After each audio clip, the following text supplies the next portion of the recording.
Hi everyone and welcome to Heather's Home Crochet. My name's Heather and today we're going to be looking at how to join our granny squares. So I've made two granny squares here from our tutorial last week, and I'm going to show you one method of joining them together. So I'm actually going to be joining together in this pink colour just so you can see the join more easily, but typically you would join in the same colour that you crocheted your squares with, or the border colour, however you want it to look. But in this instance I'm just going to go for a different colour to make it easier to see. So we have our two granny squares here, and I like to join together with a single crochet just to make a more defined ridge, defined join, but some people like to slip stitch. Like I said, there are other methods of doing this that we can learn along the way, but for today's tutorial I'm going to show you my favourite way of joining granny squares together. So once we've joined our corner by tying on, we need to work into our stitches along the top here. So for every stitch on this square there should be a stitch on the opposite side here, and there should be the same amount of stitches on each side to make your single crochets even. So go put your hook into your corner where you tied on, yarn over and pull through, and just make a chain one with the actual yarn, not the end. And then we are going to go into our first stitch on this side, so under our first two loops, and then exactly the same on the opposite side here.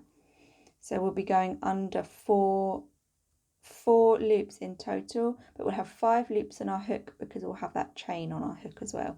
So yarn over and pull through the 4 loops on your hook, yarn over and pull through 2 to make a single crochet, and then into the next 2 stitches. So again, 4 loops on your hook, yarn over, pull through, yarn over, pull through 2 to make another single crochet.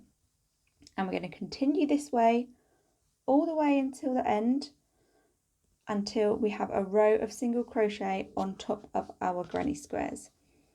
So insert your hook under the 4 loops of the 2 stitches. Remember, 5 loops on your hook because of the one from the previous row.